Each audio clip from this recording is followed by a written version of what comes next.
कि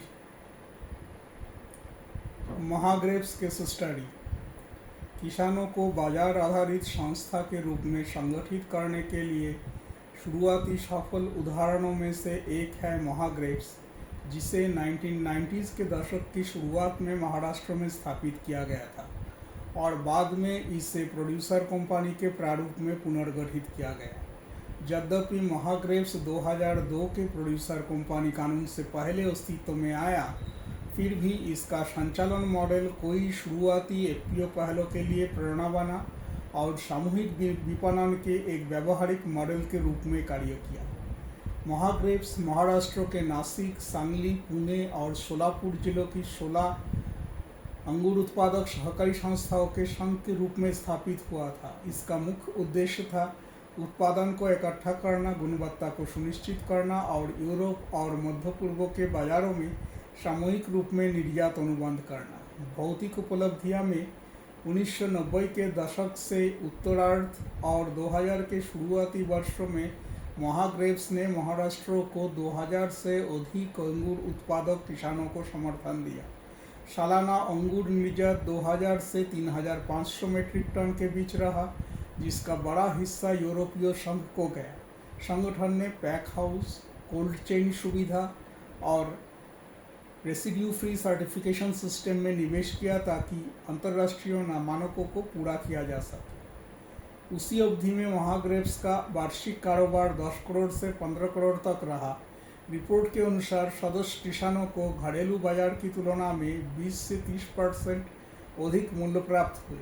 सामूहिक सौदेबाजी से 10 से 15% तक लेन देन में लागत में कमी आई। हालांकि महाग्रेव्स की यात्रा कठिनाइयों से अछूती नहीं थी। विभिन्न सरकारी संस्थाओं के बीच गुणवत्ता का एकरूपता बनाए रखना चुनौतीपूर्ण था। साथ ही निर्यात बाजार अत्यधिक अस्थिर थी। किसी एक संस्था द्वारा गुणवत्ता मानक के उल्लंघन से पूरे समूह का अनुबंध खतरे में पड़ सकता था। यह जोखिम कोई अवसर पर सामने आया जिससे किसानों का विश्वास और आय पर असर पड़ा। समय के साथ नेतृत्व परिवर्तन और सदस्य संस्थाओं का भिन्न प्राथमिकता केंद्रीय समन्वय प्रणाली को कमजोर करने लगी। अंततः जबकि महाग्रेव्स का मॉडल कोई छोटे एफपीओज के लिए प्रेरणा बना, उसकी अपनी संचालनिक प्रमुखता कम हो गई क्योंकि स्वतंत्र विपणन चैनल बड़े और राज्य स्तर पर निर्यात प्रोत्साहन की भूमिका बढ़ गई। महाग्रेव्स ने सामूहिक ग्रेडिंग, प्री कूलिंग और गुणवत्ता प्रमाणन की शुरुआत की, जो आगे चलकर एफपीओ आधारित बागवानी निर्यात के लिए मानक बन गया। किसानों को एक कॉमन ब्रांड के अंदर संगठित कर महाग्रेव्स ने बिचौलियों की कोई परतों को हटाकर विदेशी खरीदारों को से सीधा संपर्क स्थापित किया। गुड एग्रीकल्चर प्रैक्टिसेस, फसल कटाई के बाद संचालन और पैकेजिंग मानकों पर नियमित प्रशिक्षण कार्यक्रमों ने किसानों को अंतर्राष्ट्रीय नियमों का पूरा करने में सक्षम बनाया। मुख्य चुनौतियां: सभी संस्थाओं की क्षमता और प्रतिबद्धता स्तर में अंतर के कारण समय के साथ सामूहिक प्रयास कमजोर हुआ। कुछ मूल्यवान बाजारों, खासकर यूरोपीय संघ पर अधिक निर्भरता ने किसानों को मुद्रा विनिमय दर, आयात शुल्क और स्वच्छता नियमों को जोखिम में डाल दिया। निर्यात वित्त का प्रबंधन, फॉरेक्स जोखिम और भुगतान में देरी जैसे वित्तीय जटिलताओं किसानों द्वारा संचालित संरचना की प्रबंधन क्षमताओं को सीमित करती रही।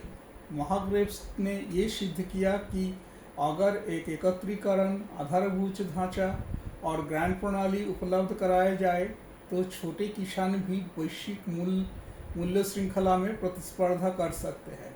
लेकिन इसने यह भी स्पष्ट किया कि निर्यात केंद्रित कृषि की सफलता के लिए मजबूत संस्थागत शासन, गतिशील नेतृत्व और बाजार की अनिश्चितता को प्रति अनुकूलन क्षमता की जरूरत होती है, जो हर प्राथमिक और प्रारंभिक एफपीओ के लिए आसान नहीं था।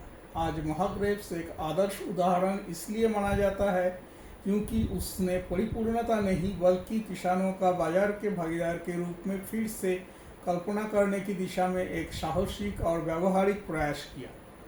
संदर्भ: नेबार्ड आकस्मिक पत्र संख्या 42, प्रोड्यूसर कंपनी एक वैचारिक ढांचा 2005, और विश्व बैंक रिपोर्ट भारत में कृषि विपणन नवाचार 2010।